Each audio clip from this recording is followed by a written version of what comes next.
व्यंग्य रचना का शीर्षक है रंगीन चश्मे से देव दर्शन। कहते हैं प्रधान सेवक की इस विशेषता का लोहा तो उनके कट्टर विरोधी भी मानते हैं कि वह कपड़े और झूठ रिपीट नहीं करते।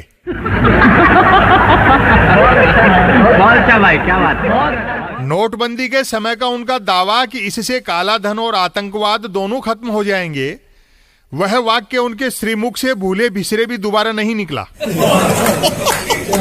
केदारनाथ यात्रा में इस बार वह विवेकानंदी बाना कहां धारण किया जो गत बार बंगाल विधानसभा चुनाव के समय वहां गुफा से ध्यान की लाइव प्रस्तुति देने के दौरान किया था।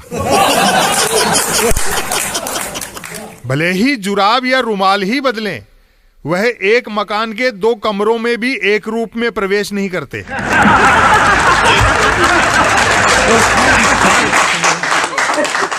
इस बार की केदारनाथ यात्रा के वीडियो गौर से देखे। शंकर की मूर्ति के सामने ध्वज अलग थी और शंकराचार्य के सामने अलग। आदि शंकराचार्य की मूर्ति अनावरण के समय का आवरण कितना मनोहारी था। श्वेत चूड़ीदार पायजामा, मोटी धारियों वाला स्लेटी ओवरकोट, ब्लैक शूज, रुद्राक्ष की मालाएं, तिलक जैसे किया कराया नहीं मंडवाया हो, धूप को छांव बनाता चश्मा मानो गूगल हिंदी का अंग्रेजी में ट्रांसलेशन कर रहा हो। कितना दर्शनीय था ब्रांडेड पहनावे के साथ उस महादेव के दर्शन करना जो खुद राख रमाता है। सोशल मीडिया पर चटखारे लिए जा रहे हैं कि प्रधानमंत्री देवी देवताओं के दर्शन करने जाते हैं या देने। भाई क्या बात है। व्यक्ति पूजक मुझे छिद्रान्वेषी ठहराते हुए कह सकते हैं कि अवतारी पुरुष केदारनाथ में पूरे समय एक ही पोशाक में तो थे। नहीं बंधुओं, दोनों मूर्तियों के सम्मुख कंधे पर पड़े शॉल भिन्न थे। ऐसा हो ही नहीं सकता कि नरेंद्र मोदी जी सीन बदले और कॉस्ट्यूम न बदले। ये भविष्यवाणी तो ज्योतिषी भी नहीं कर सकते कि अगले पल हमारे प्रधानमंत्री क्या करेंगे और क्या पहनेंगे, क्या क्या करने के लिए क्या क्या पहनेंगे या क्या क्या पहनकर क्या क्या करेंगे।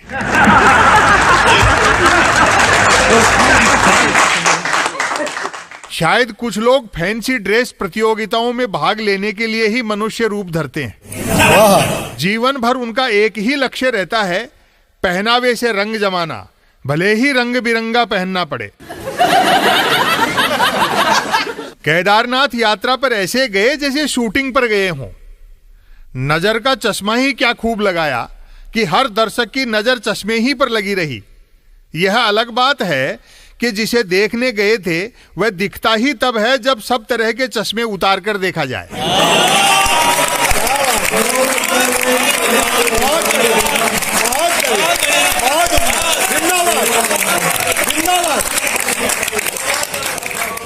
पूंजीवाद में रोब इस बात पर निर्भर करता है कि व्यक्ति का वार्डरोब कितना समृद्ध है। हमारे प्रधानमंत्री जलवायु परिवर्तन सम्मेलन में भाग लेने भी विदेश यात्रा पर जाएं तो लगता है इंटरनेशनल फिल्म फेस्टिवल में शिरकत करने जा रहे हैं। अन्य देशों के राष्ट्राध्यक्षों को देखो, वही जेड ब्लैक या डार्क ब्लू सूट, जैसे सब ने कपड़ा 2 ही थानों से कटवाया हो।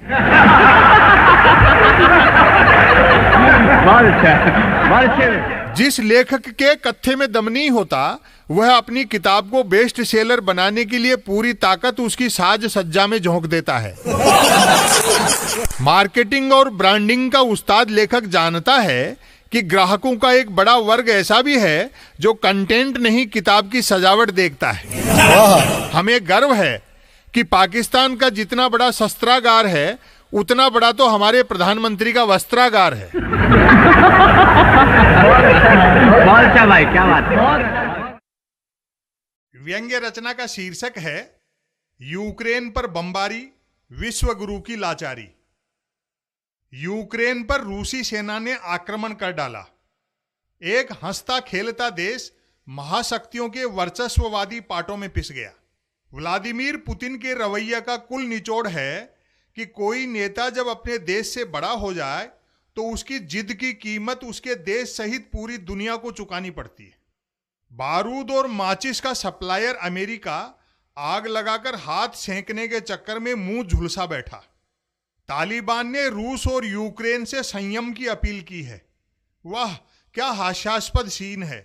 एक बंदूक दूसरी बंदूक को शांति पर प्रवचन दे रही है। अंतर्राष्ट्रीय मजाक ये रहा कि यूक्रेन पर भारी बमबारी के बीच पाकिस्तान के क्रिकेटर प्रधानमंत्री इमरान खान 1971 के बदले विकेट चटकाने के भ्रम में मास्को जाकर 9 बॉल फेंक आए। जरूर पाकिस्तानी प्रधानमंत्री को चीनी राष्ट्रपति शी जिनपिंग ने आंखें दिखाते हुए आदेश दिया होगा कि मिस्टर इमरान, मेरे दुश्मन के दुश्मन मित्र व्लादिमीर पुतिन को तुरंत उसके दुस्साहस पर शाबाशी देकर आओ, वरना आज से ही पाकिस्तान को उधार देना बंद कर दूंगा। भारत के प्रधानमंत्री अमेरिका जाकर अमेरिकी राष्ट्रपति के लिए अब की बार ट्रंप सरकार कह सकते हैं, तो पाकिस्तान के प्रधानमंत्री रूस जाकर रूसी राष्ट्रपति को शाबाशी क्यों नहीं दे सकते? क्या मूर्खता पर सिर्फ हमारा ही कॉपीराइट है। इमरान खान और व्लादिमीर पुतिन के बीच बातचीत यूं हुई होगी। इमरान खान ने जेब से परमाणु बम निकालकर टेबल पर धरते हुए ऑफर दिया होगा, सर वैसे तो आपके पास ही कई सारे हैं, लेकिन एक बार मेड इन पाकिस्तान भी ट्राई करके देखो। व्लादिमीर पुतिन ने अट्टहास करते हुए कहा होगा, खान साहब आप तो वोदका पीकर सफर की थकान उतारो, हम चोरी का माल इस्तेमाल नहीं करते। इधर यूक्रेन ने भारत से सहयोग मांगा, उधर भारत ने यूएन में निंदा प्रस्ताव से अपने को अलग रखा। हर पल जवाहरलाल नेहरू की निंदा करने वाले नरेंद्र मोदी को निंदा प्रस्ताव के समय आखिर नेहरू ही की निर्गुट नीति ने रास्ता दिखाया। तीसरे विश्व युद्ध की ओर अग्रसर दुनिया में कोई ऐसा नेता नजर क्यों नहीं आ रहा है जो शांति के लिए बीच बचाव कर सके?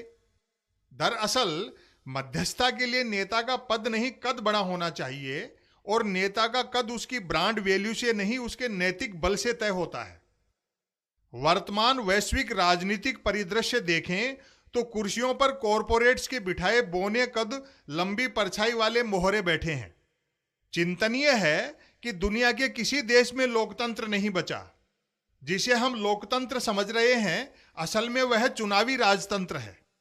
यूक्रेन में भारत के हजारों विद्यार्थी फंसे हैं, जिनकी पीड़ा उनकी जगह खुद को रखकर ही महसूस की जा सकती है। लेकिन पीड़ितों को अपने प्रधानमंत्री की पीड़ा भी समझनी चाहिए। 5 राज्यों के चुनाव संपन्न होने तक भारत के प्रधानमंत्री यूक्रेनी बंकरों में फंसे भारतीय विद्यार्थियों की पीड़ा के बारे में कैसे सोच सकते हैं? प्रधानमंत्री नरेंद्र मोदी ने उत्तर प्रदेश की एक चुनावी सभा में टफ समय में टफ नेता ही चुनने की बात कही। चतुर नेता वह होता है जो सपने और डर दोनों बेचना जानता हो। तब अच्छे दिन लाने के लिए वोट मांगे थे, अब टफ समय से बचाने के लिए वोट मांग रहे हैं। पता नहीं टफ समय के अच्छे दिन आ गए हैं या अच्छे दिनों का टफ समय चल रहा है। व्यंग्य रचना का शीर्षक है, राम को मानेंगे, राम की नहीं मानेंगे। पिछले साल की तरह इस साल भी दशहरा फीका रहा। रावण, कुंभकर्ण, मेघनाद के पुतलों का दहन हुआ नहीं और पूजने वाले शस्त्रों की हैसियत नेल कटर से भी कम रही। रावण, कुंभकर्ण और मेघनाद को लगातार दूसरे वर्ष ने मारे जाने से सिद्ध हुआ कि कोरोना महामारी ने सिर्फ जीवित प्राणियों को ही नहीं मारा, बल्कि वे भी मारे गए जो हजारों साल पहले मारे जा चुके थे। जहां कहीं होंगे, तीनों असुर होने के बावजूद पछता रहे होंगे कि दहन न होने से वे दूसरे वर्ष भी अपने दुश्मनों का मनोरंजन नहीं कर पाए। त्योहार पर शोर और दिखावा नहीं हुआ, सो जरा सोच विचार का मौका मिला। कोई रावण बनता कैसे है? जब झूठ, अहंकार और जिद का मेल हो जाए तो किसी का भी रावण बन जाना तय है। राम के 2 आंखें थीं और रावण के 20। राम से 10 गुना अधिक देखने की क्षमता के बावजूद रावण कैसे मात खा गया? मतलब साफ है कि ज्यादा देखना और सार्थक देखना 2 अलग तथ्य हैं। भीतरी दृष्टि हो तो बाहरी आंखें 2 ही पर्याप्त हैं।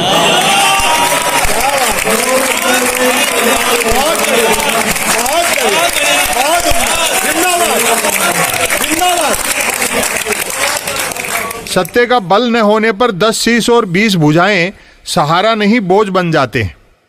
रावण रथी विरथ रघुवीरा, अर्थात रावण रथ पर सवार था और राम बिना रथ के। फिर भी रावण ही क्यों पराजित हुआ?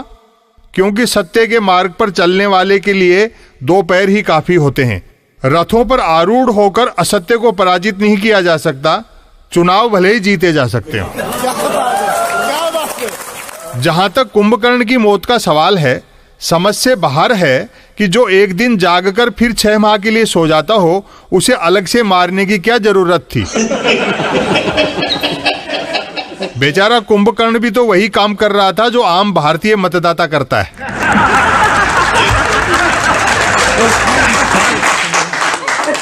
कहते हैं कि तपस्या से प्रसन्न होकर ब्रह्मा ने कुंभकर्ण को वर मांगने के लिए कहा था। देवी देवताओं की खूबी रही है कि कोई उन्हें तपस्या से प्रभावित कर दे तो वे वरदान देते समय पात्र कुपात्र में भेद नहीं करते। कुंभकर्ण ब्रह्मा से इंद्रासन मांगना चाहता था, लेकिन मुख से निद्रासन निकल गया। इससे सबक मिलता है कि हम सबको, विशेषकर नेताओं को गांठ बांध लेनी चाहिए कि वाणी की लापरवाही वरदान को अभिशाप में बदल डालती है। मेघनाद ने न अपनी आत्मा की सुनी और न माता मंदोदरी की। फलतः वह युवावस्था में ही अंध पितृ भक्ति की भेंट चढ़ गया। युग कोई भी रहा हो, अंधभक्ति के सदैव दुष्परिणाम ही निकले हैं। फिर अंधभक्ति चाहे देवी देवता की हो, माता पिता की हो या नेता की। रावण ने सीता हरण के लिए साधु का वेश धारण किया था। विश्वास न हो तो रामानंद सागर के रामायण सीरियल के पुराने एपिसोड देखे जा सकते हैं। दुष्ट अपने कुकृत्य से सन्यास को और लांछित कर गया। काश लंका के नागरिक और साधु ऐसे राजा से सतर्क रहते जो भांति भांति के वेश बदलने में माहिर था।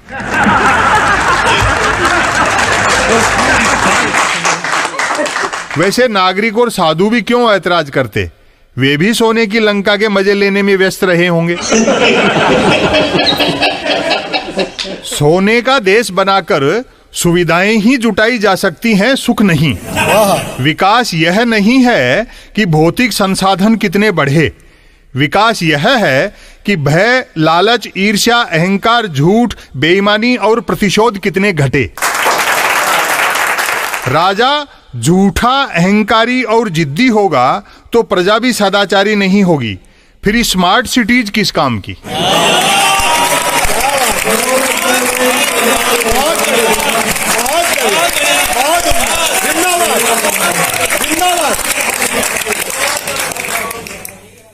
व्यंग्य रचना का शीर्षक है काशी में डमरू।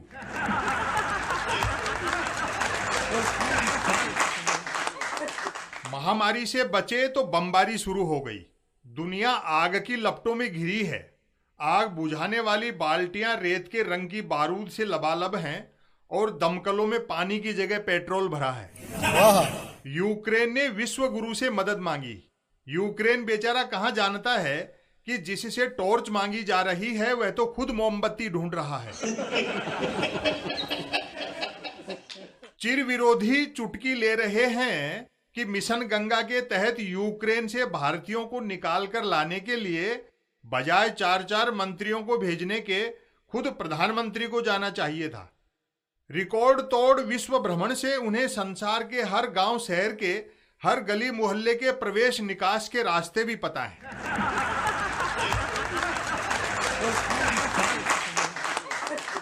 ध्यान के लिए गुफा के इस्तेमाल का अनुभव बंकरों से नागरिक निकालने के काम आता।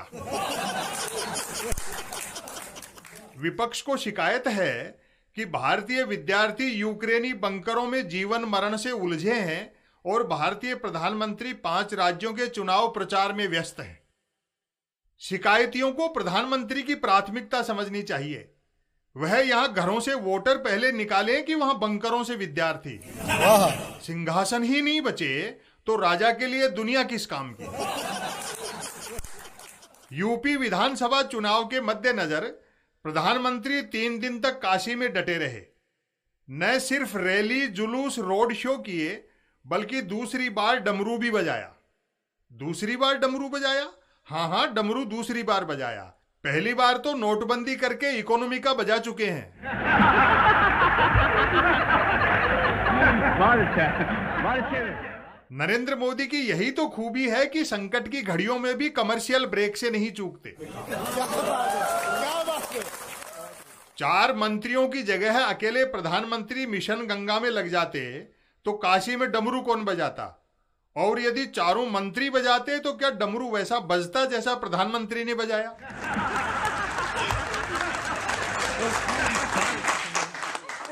हवाई जहाज में बैठने से उतरने तक हर मंत्री यूक्रेन से लौटे नागरिकों को यह याद दिलाना नहीं भूला कि तुम सिर्फ नरेंद्र मोदी जी की ही वजह से बचे हो। गहराई से सोचा जाए तो बचाव अभियान भी हेर फेर के साथ विद्यार्थियों को पीएम के फोटो छपे थैले में 5 किलो अनाज और 1 किलो नमक बांटना जैसा ही रहा। संपूर्ण घटनाक्रम में 2 दृश्य रोचक रहे। पहला, यूक्रेन से लौटे नागरिकों का भाजपाई नेताओं ने गुलाब के फूल भेंटकर स्वागत किया। कमल के फूल वालों ने आगंतुकों को वह फूल भेंट किया जो नेहरू शेरवानी में टांगते थे। दूसरा, ग्वालियर महाराजा ज्योतिरादित्य सिंधिया तक को अपने काम का श्रेय नरेंद्र मोदी को देना पड़ा। लाख कोसों नेहरू को, लेकिन नेहरू प्रदत्त लोकतंत्र ही की खूबसूरती है कि एक महाराजा को एक चाय वाले के आदेश मानने पड़ रहे हैं।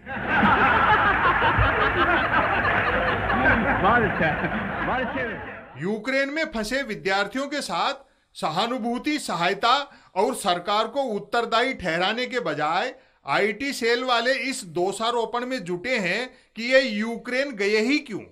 वाह, क्या कुतर्क है।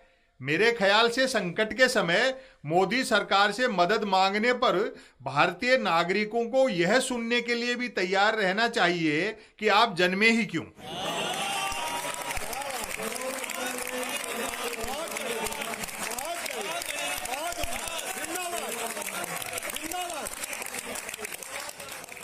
व्यक्ति पूजक भ्रम में न रहें। समय सबका इतिहास लिखेगा, वह पुतिन का रसिया हो या हिंदुस्तानी रंग रसिया। पूंजी, राजनीति और धर्म की जुगलबंदी ने जो पटकथा लिख दी है, सभी पात्रों को उसी के अनुसार अभिनय करना पड़ रहा है। निराश न हो, हर पटकथा की एक काल अवधि होती है। गब्बर सिंह शुरू में ही निपट जाता तो शोले फिल्म 3.25 घंटे थोड़ी चलती।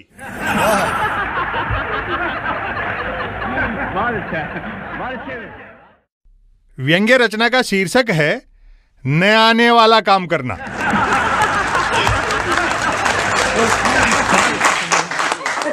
देश चलाना नहीं आता हो और चलाया जाए तो देश वैसा ही चलता है जैसा इन दिनों चल रहा है। भाई, क्या बात है। जो काम करना नहीं आता हो फिर भी उसे किया जाए तो नतीजा वही निकलेगा जो निकलना चाहिए। प्रत्यक्ष प्रमाण चाहते हैं तो उस गायक से गाना सुन लें जिसे गाना नहीं आता हो। जिस मिस्त्री को मशीन ठीक करनी नहीं आती फिर भी वह ठीक करने लगे तो मशीन कैसी ठीक होगी, इसका अंदाजा इस बात से लगाया जा सकता है कि उसकी ठीक की हुई मशीन ठीक करने में उसे भी पसीने आ जाएंगे जिसे ठीक करनी आती हो। मेरी बात आप इसीलिए ठीक से समझ गए क्योंकि मुझे ठीक से समझाना आता है।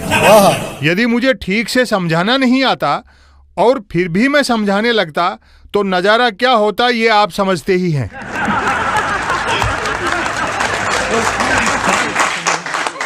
एक व्यक्ति को सच बोलना नहीं आता था।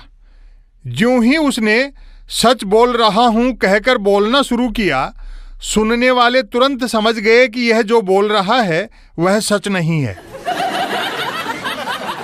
झूठ बोलना ही जानने वाला यदि गीता पर हाथ रखकर भी बोले कि कसम से झूठ नहीं बोल रहा हूं तो श्रोता न सिर्फ समझ जाते हैं बल्कि उसे हंसकर कह भी देते हैं कि भाई तुम्हें झूठ बोलना खूब आता है। आपने किसी ऐसे व्यक्ति को स्कूटर चलाते देखा है जिसे चलाना नहीं आता हो? यदि नहीं देखा है तो मेरा निवेदन है जरूर देखें, क्योंकि बिना देखे आप समझ ही नहीं सकते कि वह व्यक्ति स्कूटर कैसे चलाता है जिसे चलाना नहीं आता हो। मेरी बात अच्छे से समझनी है तो कभी ऐसे व्यक्ति को रोटी बेलते देखो जिसे बेलनी नहीं आती। मुझे मालूम है उस चाय का स्वाद जो ऐसे व्यक्ति ने बनाई थी जो चाय बनाना नहीं जानता था।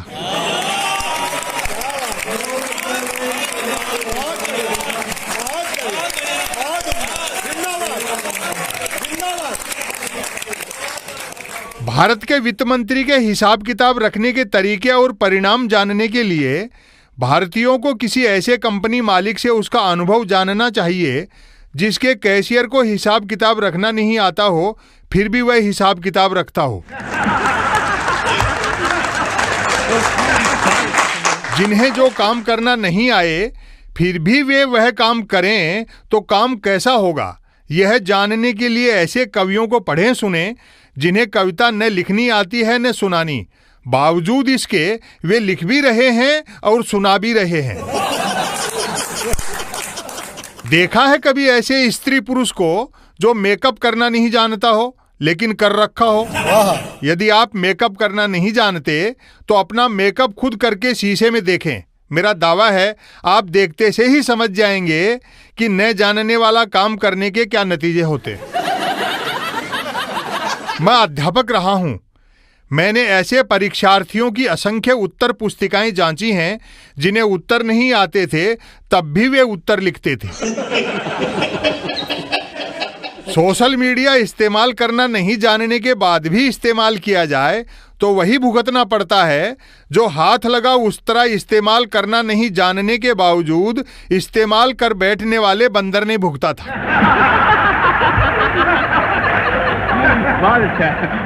सारांश यह है कि जिसे झूठ ही बोलना आता है वह झूठ ही बोलता है, जिसे काम की बात करनी नहीं आती है वह कहाँ काम की बात करता है।